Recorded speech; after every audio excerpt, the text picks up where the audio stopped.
One day, Yuziu called Shaolam over and handed her a small, sharp object wrapped in a green vine, telling her to carry it with her. You fight alongside the white tiger, you're bound to face enemies far more powerful than yourself. It looked like a block of icy cold metal, but when held in the hand, it had no chill at all. Yuziu pointed at it and explained. This piece of wood contains a large amount of my powerful spiritual energy. Use it well with your abilities. At the time, the boss didn't say much. Both he and Shaolam understood that her greatest weakness was strength. The white tiger was one of the 10 great ferocious beasts. To fight side by side with it, she would need equivalent power. When she punched that knowledge god in the face, the words of the divine tree echoed in her mind, a strike to secure victory. With the shard of spiritual energy in hand, Shaolam successfully knocked the god flat to the ground, his head lolling to the side. But she didn't stop. She immediately lunged and punched directly at his head, aiming at the core he always tried so hard to protect. When the core was finally yanked out, the god was shocked. It turned out she had been aiming at it from the very beginning. Without gathering the fragments scattered around him, the knowledge god posed no real threat. Shaolam held up his grotesque body and interrogated him. What are you planning with those black stone pillars you're building everywhere? The god's usual slick tongue went missing, and he blurted out the truth. It's teleportation magic. Emperor Crocodile had once told Shaolam they wanted to steal the tunneling device, but now they claimed it was a teleportation formation. She pressed further. Are you planning to use this to teleport to Earth? Upon hearing that, the god suddenly widened his eyes and then broke into laughter, as if he'd heard the funniest joke ever. He laughed wildly and mocked her. You're such a fool. Let me tell you, this planet is nothing more than the Emperor's food. The teleportation array is just to bring him here quickly so he can leisurely feast on it. Shaolam frowned at him. So Green Star has nothing to do with Blue Star? Sensing her doubt, the god laughed even harder, making the situation even more chaotic. This planet is just the Emperor's meal. Even if I die, you won't escape being devoured. So that's it. They, or rather, their so-called Emperor, intended to consume other planets as food, and Shaolam's Blue Star would meet the same fate. Still hoping for more information, Shaolam coldly said, We won't let you succeed. We'll destroy every black pillar. That, of course, made the god laugh even more. He laughed maniacally and bragged that every divine territory was already embedded with the formation, with each city having 6 black pillars. This planet has 72 of them, he sneered, seeing the shock in Shaolam's eyes. He locked eyes with her, wild and smug. You think you can hide them? Ridiculous. Why do you think we kept sending demonic beasts to attack Sam's territory? Did you naively believe it was just to drive you away? No. It was to keep you from discovering this. His laughter echoed through the still air. Shaolam no longer responded. When he finally tired of laughing, he fell silent, though he still looked like he wanted to keep chuckling, except she wouldn't let him. His throat was being choked, his core destroyed. In moments, all that remained of the god was a lifeless shell. All his spiritual energy vanished without a trace. He was dead. The mouth that had just been laughing so loudly now fell utterly silent. Shaolam pressed her lips tightly together, saying nothing. Out of the 72 black stone pillars, only 6 had been found in the cities. Where were the remaining 66? And even if they were found, destroying them would be as hard as demolishing entire cities. Even knowing where they were, how could they be destroyed? That was a question she would need to answer. Shaolam tossed the cold, lifeless body of the knowledge god to the ground. Even though he was dead, her frustration hadn't subsided. Killing him had only revealed a single clue. He had spoken because all the pillars were already set. All that was left was the timing for teleportation. The aliens believed they could not be stopped. Really? Was Shaolam someone who would accept defeat? Would her master accept defeat?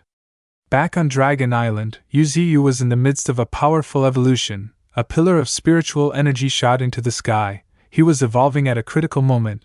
The red dragon whispered to his older brother, Master has been like this for 5 days. His aura is growing stronger. It's about to break through, the golden dragon said quietly. He kept his eyes fixed on Yuziu, as if watching a dream filled with dazzling light. Who wouldn't want to witness his rise in power? The results were bound to be incredible. Even Yuziu, mid-evolution, felt increasingly anxious. Though his eyes were shut, it was like his ears were perked. Listening for any changes. Was a battle happening outside? Why were everyone's auras so weak? There was only one reason. The enemy was powerful. Had they already arrived? Yuziu narrowed his eyes in calculation. The time required for evolution could not be shortened. He had done everything he could.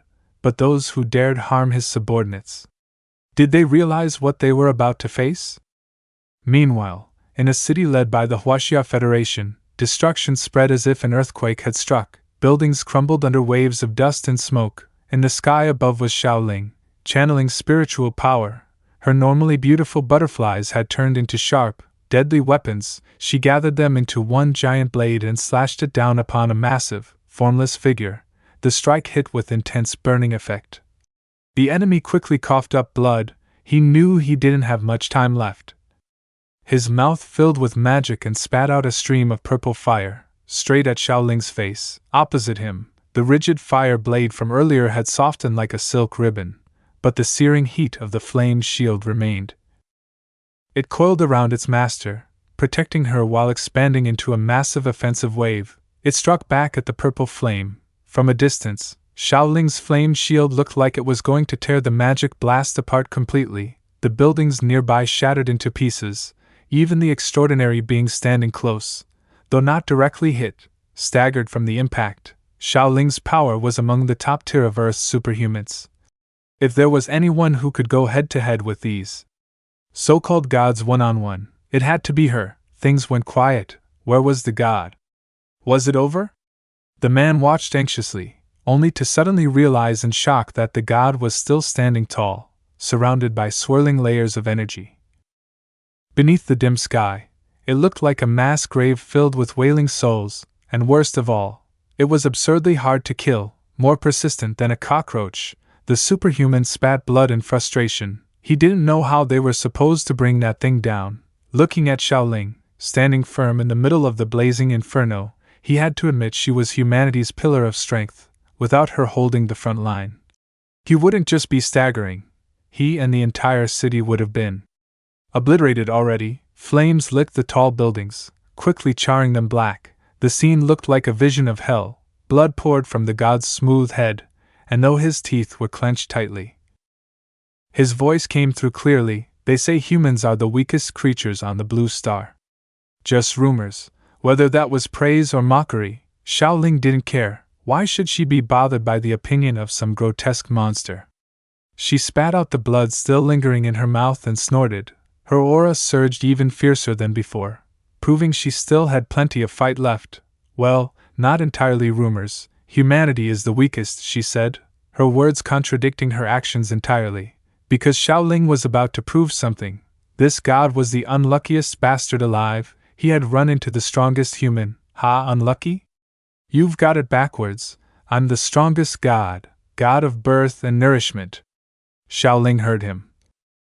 But she didn't care, god or not. There was only one outcome for anyone who stood against her: death. Her defiance drove the god of birth and nourishment into a rage. Hundreds of high and low voices escaped from the glowing spheres of energy covering his body, all chanting one thing: "You're the unlucky one for facing me." Oh yeah? Shaoling scoffed again. I'm the luckiest damn person alive. Suddenly, the raging fire around her vanished in an instant. If it weren't for a few wisps of white smoke still swirling around her, you'd think it had all been an illusion. Why would she do that all of a sudden? The god froze. Was she surrendering? But before he could finish the thought, he felt the heat intensify. There were no visible flames, yet the temperature kept rising. The air itself seemed to boil. Only the superhumans under Shaoling's command noticed. The air had turned dry and scorching. The heat was rapidly sucking all the moisture from the surroundings. The space around them brightened mysteriously. Then, boom!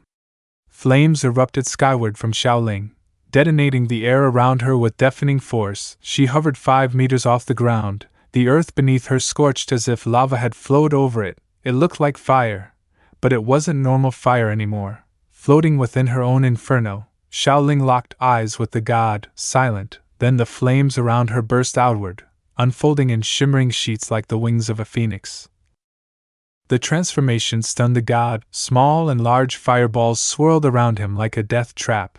Shaoling now resembled a burning coal, heated to the extreme, glowing with intense heat and color.